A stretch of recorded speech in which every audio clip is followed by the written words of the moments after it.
조갑제TV 시청자 여러분 안녕하십니까? 저는 조갑제닷컴의 조세별입니다. 2024년 4월 10일 밤 9시를 가리키고 있습니다. 22대 총선에 대한 방송 3사의 출구조사 결과는 정말 충격적이었죠. 국민의힘의 완전한 패배를 예측하고 있습니다. 이 결과대로라면 민주당은 단독으로도 180석 이상을 차지할 것으로 보입니다. 게다가 조국 신당까지 합치면 전체 의석수 300석 가운데 200석 이상을 차지할 것으로 전망됩니다. 개헌선이 무너지는 것이죠. 범야권이 200석 이상을 차지한다. 개헌이 가능해지고 대통령에 대한 탄핵이 가능해집니다. 게다가 법률안에 대한 대통령의 거부권 행사가 무력화됩니다. 사실상 법안, 예산, 정책을 모든 것을 민주당이 마음대로 휘두를 수 있는 이런 길이 열리는 셈이죠. 정말 무시무시한 결과가 아닐 수 없습니다.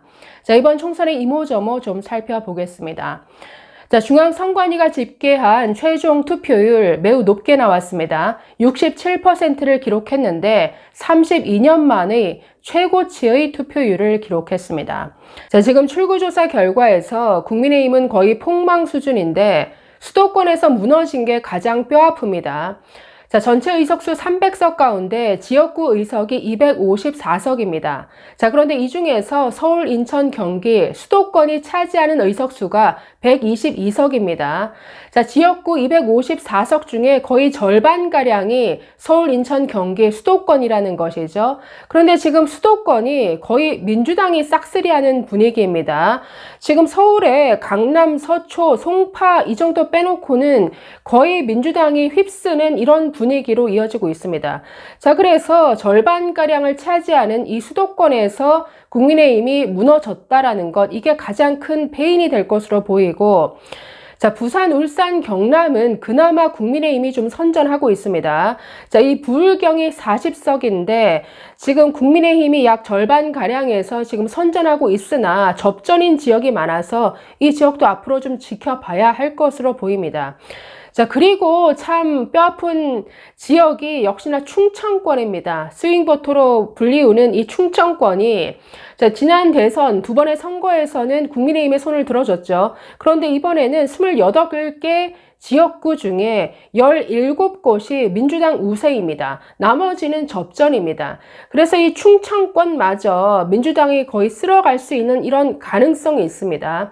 그래서 지금 국민의힘은 수도권의 강남, 서초, 송파 한 군데 정도, 그리고 이 경상도 지역을 제외한 전 지역에서 거의 민주당에 밀리다 보니까 이렇게 의석수가 2배가량 차이 나는 이런 폭망 수준이 되어버린 것이죠. 그래서 이런 결과들을 놓고 보면 물론 최종 결과를 기다려 봐야겠지만 이번 총선은 결국 윤석열 정권 심판 선거가 되고 말았다라는 점이죠. 그 원인 3가지 정도만 말씀드려보려고 합니다. 첫 번째, 국민의힘의 대단한 착각이죠. 그리고 선거 전략이 완전히 잘못됐다라는 겁니다. 결국 윤석열 정권 심판 선거가 됐는데, 이미 다 예견이 됐습니다. 여론조사 그 전문가들이 어떤 얘기를 했었냐면, 저도 한 달 전에 소개를 해드린 바가 있는데, 지난 1년 반 동안 여러분 대통령에 대한 평가 그 결과가 어땠습니까? 항상 지금 1년 반 동안 긍정평가보다 부정평가가 훨씬 앞섰죠. 그것도 무려 20% 이상 차이로 항상 부정이 긍정을 앞섰습니다. 이렇게 대통령에 대한 부정평가가 20% 이상 차이나게 앞서게 되면은 이 정권 심판론이 모든 것들을 다 잠식해버리는 이런 선거가 된다라고 전문가들이 얘기를 했었습니다. 그래서 정당 지지율의 늪에 빠지지 말아라. 이거 아무짝에도 쓸모없는 여론조사다. 오직 봐야 될 거는 대통령에 대한 이 지지율, 이게 핵심이다. 선거를 좌우하는 거는 구도죠. 그리고 인물입니다. 그리고 이슈겠죠. 그런데 이렇게 부정평가가 20% 이상 앞서게 되면은 이런 것들이 정권 심판론이 이 모든 것들을 다 덮어버린다라는 겁니다.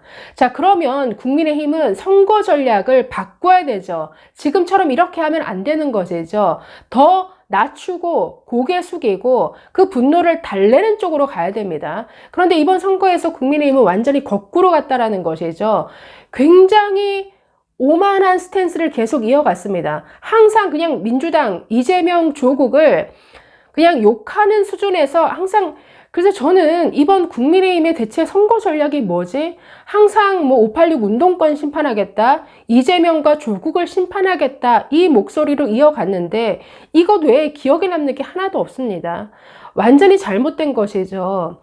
정권 심판이라는 이런 분노의 목소리를 낮추려면 더 겸손해야 되고, 더 엎드려야 되고, 더 읍소하고, 저희가 잘못했습니다, 저희가 더 잘하겠습니다, 이런 겸손 모드로 가야 되는데, 오히려 저 민주당이 잘못됐어요, 저 민주당과 조국, 저 사람들이 나쁜 사람들이에요, 저들을 혼내주세요, 저들보다 우리가 훨씬 낫습니다, 우리는 잘하려고 하는데, 우리는 잘할 수 있는데 저들 민주당이 발목을 잡아서 우리가 못하고 있습니다, 그러니 우리를 뽑아 주셔야 해요.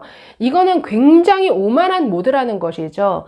그래서 겸손한 모드로 가도 이 분노를 낮출까 말까 한 이 판국에 오히려 처음부터 끝까지 이재명과 민주당을 조롱하고 비판하고 비난하는 것으로 일관했다라는 점, 이게 완전히 잘못된 전략인 것이죠. 한마디로 끝까지 잘난 척 오만한 스탠스였다라는 것이죠. 그러니 개혁신당에 손도 못 내미는 것 아닙니까? 아니, 급하면 이준석과도 연대할 수 있어야죠.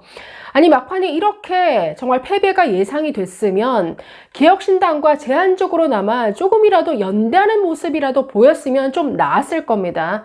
아니, 경기 화성을에서 국민의힘 후보가 당선될 가능성이 없으면 과감하게 사퇴하는 것도 한 방법이죠. 그렇게 해서 이준석을 조금이라도 돕는 신용이라도 보였으면 그래도 등 돌렸던 그런 젊은 층들이 뭔가 어떤 변화, 조금의 어떤 변화라도 보였을 겁니다. 그런데 정말 제3지대 개혁신당과는 아예 연대하는 모습을 아예 보여주지 않았죠. 이건 국민의힘이 스스로 고립을 자초한 겁니다. 자, 두 번째, 이거는 여러 번 얘기해서 하나마나한 것일 수도 있지만 윤석열 대통령, 윤석열 정부의 오만과 독선 얘기 안 할 수가 없습니다. 오만과 독선, 몇 가지 예만 보면 딱 나오죠. 취임하자마자 그냥 준비도 안 된 상태에서 강행한 청와대 이전, 용산 대통령실 그냥 고집하는 바람에 나 정말 얼렁뚱땅 아주 어설픈 상태로 이 정권이 시작이 됐습니다. 지금 대통령실 저도 한번 방문해 본 적이 있는데 딱 구청 수준의 건물이죠. 그래서 여기서도 누구의 어떤 조언도 듣지 않고 강행 처리한 이런 청와대 이전, 딱 오만과 독선이죠. 두 번째, 아주 치사함과 치졸함의 끝판왕이었던 이준석 쫓아내기. 이준석 미우나 고우나 지난 대선에서, 그리고 국민의힘이 가졌던 최근 선거에서 유일한 선거 승리를 이끌었던 대표 아니었습니까? 그리고 윤석열을 대통령으로 만들어준 주인공이었죠. 가장 큰 공신이었는데 정말 온갖 치사한 방법을 다 동원해서 쫓아냈습니다. 이거 전 국민이 지켜봤죠. 이게 저는 가장 큰 원인이라고 봅니다. 이준석과 함께 2030의 지지층이 다 떨어져 나간 것이죠. 그 이후부터 지지율 회복이 안 됐습니다. 자, 세 번째는 문재인보다 더한 불통인 것이죠. 이것도 오만과 독선이죠.